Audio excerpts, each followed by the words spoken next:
I wanted to put this up here, not because I'm bragging, not because of anything, but mainly because I look like I'm 12 years old. Okay? I know I look like I'm 12, so I wanted to put this up here saying I can at least drive. After dark's a little questionable sometimes, but I can drive. I've been in EMS for 8 years, been a paramedic. I work for one of the busiest systems in South Carolina, Greenville County EMS. They're the biggest, largest. They run over 60,000 calls a year. So I'm also an instructor. I teach anything from paramedic to EMT basic, first responder classes, advanced cardiac life support, pre-hospital trauma life support. So I teach a good bit. I'm a very busy guy. I have a 7-week-old little girl, I have a 3-year-old little boy, and I've been starting a private EMS service. So that's why there's been no videos on my YouTube channel for the past 6 months. And I apologize about that. But working 2 full-time jobs and a family has just been really difficult. So family comes first. You guys understand that. So that's what I've been working on. I competed here regionally for a paramedic competition, and I won. Got me a fancy little t-shirt, so that's good. We competed 2 years ago at a wilderness competition in Virginia. Basically, they would give you your waypoints, your coordinates, and say, there's your first patient, have a nice day. We go to that patient, we treat our first patient, and then we go to the next one. We place in the top 10 over teams across the country. So we had a good time doing that. I review books, they write chapters. I say, okay, the lung actually has 3 lobes, they have 2 lobes, so kind of do that. And I'm a director for a private EMS service now. We do private transports for the elderly. We think that's a service that we can provide to the community, and we enjoy doing that. I guess I gotta hold on this little remote.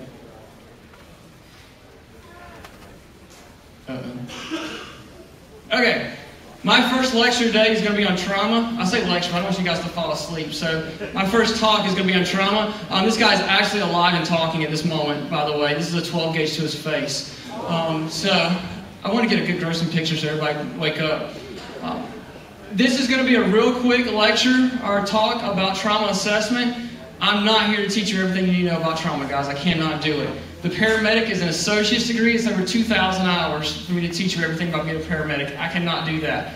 What I will encourage you to do is take a first responder class, take a basic first aid class, American Red Cross. Your local EMS services will do that, and enjoy it. It's something that we talked about in Japan. If something happens here, like over here, Greenville County's response time right now, if we call an ambulance, could possibly take them 12 minutes to get here. Okay? But what happens if there's a huge bus wreck on Interstate 85 right now? Or what happens if there's an earthquake here right now? How long do you think it would take an ambulance to get here? You may not get an ambulance. They may say sorry. So being your first responder, being your somewhat medically oriented, trauma oriented is very important. Because we never know. We depend on EMS. We depend on our hospital systems. But if something happens, a really traumatic injury here, then the hospitals are going to be overwhelmed, the doctor's offices are going to be overwhelmed, and you may or may not get an ambulance. So it's very important that we learn a little bit about this. I'm going to talk about the golden time period. For those who are EMS related here, you used to talk about a golden hour. You've heard it on the old Rescue 911. That is no longer the case anymore. It's actually a golden time period is what they're talking about. The golden hour used to be you had an hour every time your arm got cut or you in the OR.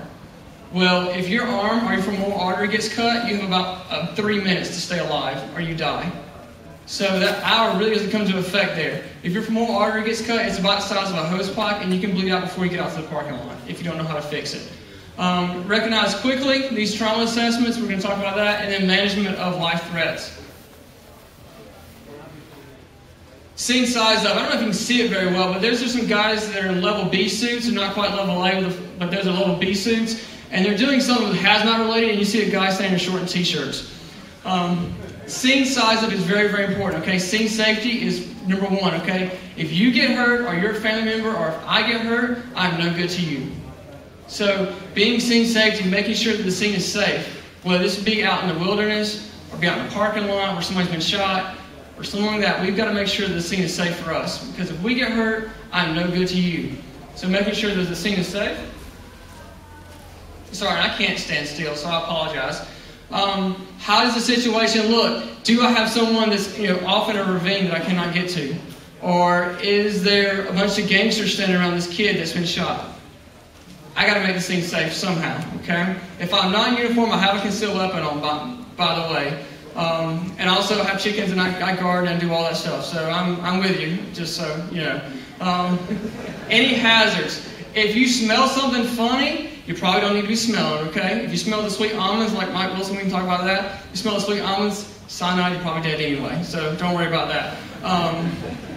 But it's the hazards. Look for those. Look for that guy carrying the gun. Look for the guy going walking through Walmart with a big butcher knife. That's always bad.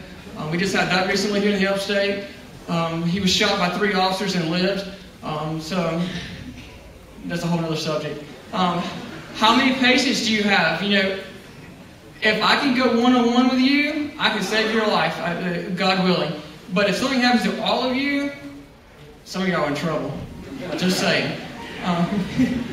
You know, where are they at? Can I get access to them? You know, do I need to put on a rappelling harness? Am I good with my ropes and knots? You know, that's something we don't think about. You know, Southern Prepper talks about rope, having a lot of rope. But if we don't practice our knot tying, we don't practice using these ropes, then we're too many times to come to that, we're like, oh, I have no idea how to tie this bowline or this figure-8 knot.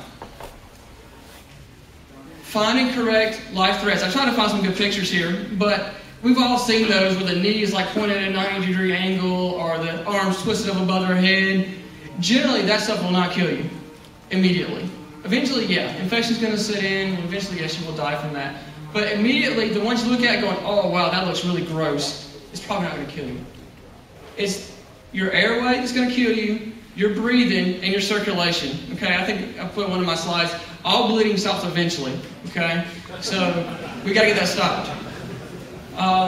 If there's a life threat, we need to fix it. If there's a problem with this guy squirting blood halfway across the room, we need to stop it. Okay, before it just bleeds all the way out and stops.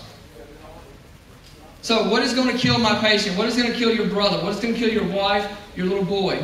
Okay, if we're out in the wilderness, we're hiking, or we're out in the parking lot, what is going to kill them before EMS can get there? Your ABCs, your airway, breathing, circulation. Everything else can go on, okay?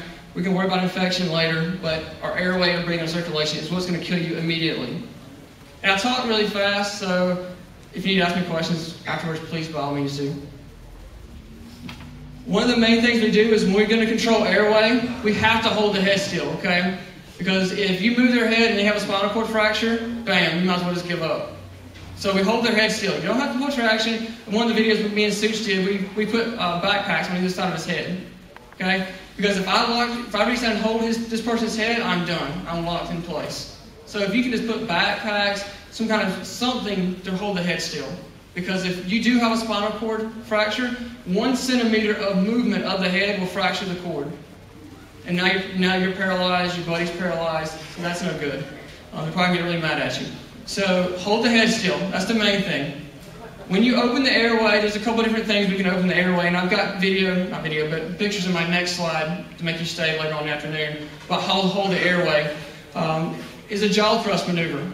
If you take either point of your jaw and you push it like that, it's really painful, but it opens your patient's airway, okay? Noisy, bubbly, blood coming out of the mouth is a problem. So if we can open the patient's airway, clear it. Put it in a neutral position. You know, we don't want to have your head at a 90-degree angle. Put it right back. And you don't have to pull traction, anything like that. Just hold it still, okay? Pillows, anything like that can hold the head still for you while you're trying to fix the bleeding that's going on. Airway. If open, maintain, and clear. Okay, so if we've got blood in the airway, we've got to clear that because where's the blood going to go that's in the patient's mouth? Probably back to the lungs. So if even this patient lives, they're going to die 3 months later from pneumonia. So we've got to get that clear, got to go in. We can roll the patient on their side. That clears the airway. If you've got suction available, stuff like that, in your hand, get the teeth out of the way. But use whatever you can do to clear the airway because this is going to be our #1 priority. Anticipate airway problems with someone who has an altered level of consciousness. This may be a head injury, any type of involvement of the head. And noisy breathing is an obstructed airway. When people snore at night, that's because your tongue's obstructing your airway. Okay? That's the easiest way how to put it. If you have bubbling coming out of blood, that's a noisy airway, that's a problem. So if you do not clear that airway, that patient's going to die within a matter of about 8 minutes if we do not get the airway clear. If you can't get this clear, you might as well just walk away from them and move on to your next patient. Breathing, if we've had CPR, the whole look, listen, and feel, it works great. Okay? It still works. Even I've been CPR certified since I was like 13 years old, I believe. So I'm 28 now. So and still remember, look, listen, and feel. I hate technology. Anyway, look, listen, and feel. If they don't look like they're breathing, they're probably not. Okay? If they're blue, they're probably not breathing. It's just really as simple as that. A good pocket mask, they make them from a plastic case all the way you can stick them in your pocket. It's a good idea to have because if they're not breathing, we can breathe for them. And something they don't teach you in CPR class is when you go into cardiac arrest, you have no pulse, you're not breathing, all your muscles relax. Okay? So all that beer and pizza you just had, guess where it's going? Up. So back 20 years ago when they were doing EMS and they had the white Cadillacs and they were doing mouth-to-mouth, that is gross. Okay, I do not do mouth-to-mouth. They used to wipe the vomit out and go right back to it. That's gross. So, but we've got to keep that airway clear. So a good pocket mask is good to have. It doesn't take much room in your backpack, in your day bag. It doesn't take much room at all to have, and it's something that could actually save a life. We need to expose and palpate the chest. Here's two things in the breathing that we can find and fix that will kill our patient if we do not fix it within the next few minutes. I've put a flail chest in there. Basically, that is broken ribs. Okay? I'm not talking about a broken rib. One broken rib, put a pillow on it, you're going to be fine. When you start breaking multiple ribs, what's actually going to do is the ribs will sink in and the rib cage will go out.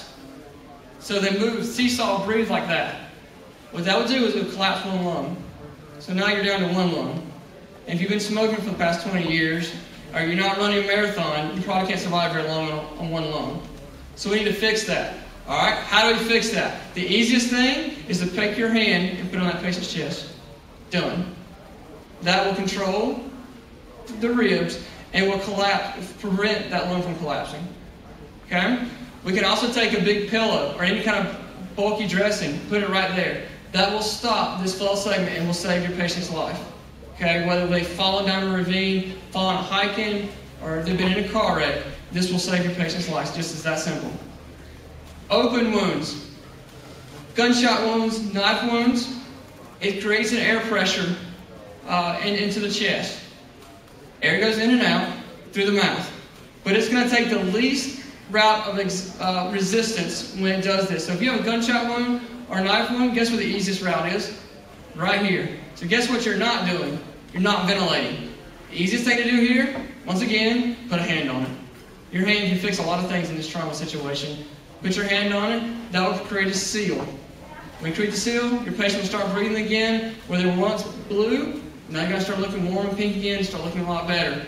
So those two simple things, basically remember that if you expose this person's chest, is to put your gloved hand. Now I'm not saying that on your way home, you run across a car wreck and you see a 19-year-old supermodel that's been in a car wreck. Do not open her chest up, okay? Don't say, oh, I got to do this. Security medic told me to.